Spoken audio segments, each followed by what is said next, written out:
बच्चों देखिए, ये क्वेश्चन सीबीएसई में 2025 में स्टैंडर्ड मैथ में सेट 1 में पूछा गया था। आइए इस क्वेश्चन को समझते हैं। देखिए क्वेश्चन में क्या बोला गया है, in the adjoining figure T S is a tangent to a circle with centre O. तो देखो ये जो फिगर हमें दी हुई है, इस फिगर में ये टी एस क्या है, एक टेंजेंट है इस सर्कल का। ये जो सर्कल है, इस सर्कल का क्या है, टेंजेंट है। ओ क्या है, इस सर्कल का सेंटर है। ठीक है बच्चों, the value of 2x is, तो ये जो 2x है, 2x की वैल्यू हमें फाइंड करनी क्या होगी।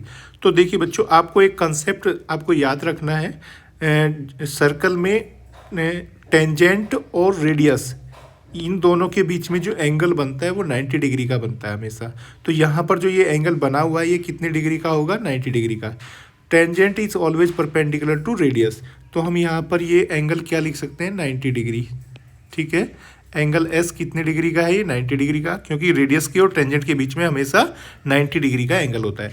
हमें 2x की वैल्यू फाइंड करनी है। तो अब इस ट्रायंगल में देखिए बच्चों, ये जो ट्रायंगल हमें दिया हुआ है, इस ट्रायंगल में हम क्या अप्लाई करेंगे, angle sum property.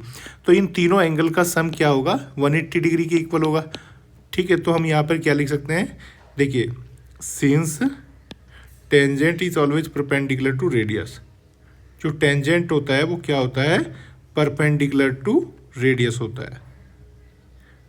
Tangent is perpendicular to radius, therefore, ठीक है बच्चों, तो देयरफॉर एंगल एस की वैल्यू कितनी होगी, 90 डिग्री।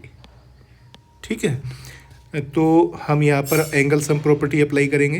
तो देखिए now angle sum property apply करेंगे, तो देखो angle O plus angle T plus angle S, इन तीनों एंगल का सम कितने डिग्री का होगा, 180 डिग्री का होगा बाई एंगल सम प्रॉपर्टी। ठीक है बच्चों, एंगल ओ की वैल्यू क्या है, 3x, एंगल टी की वैल्यू क्या है, x, एंगल एस की वैल्यू क्या है, 90 degree, is equal to 180 degree. It implies that, देखिए 3x प्लस 1x 4x बन जाएगा। ठीक है बच्चों, इज इक्वल टू 180, ये जो प्लस का 90 है इसे राइट में ले जाएंगे तो ये माइनस का 90 बन जाएगा। ठीक है बच्चों, देखिए it implies that 4x is equal to 90। ठीक है बच्चों, इट इम्प्लाइज दैट, तो देखो बच्चों ये जो 4x है, इसको हम लिख सकते हैं 4x को 2 इंटू 2x ऐसे लिख सकते हैं, क्योंकि हमें 2x की वैल्यू फाइंड करनी है, इज इक्वल टू 90।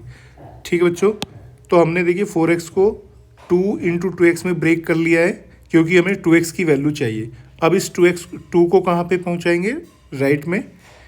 तो देखो इसको अब हम इस तरह से लिख सकते हैं, it implies that 2x is equal to 2x is equal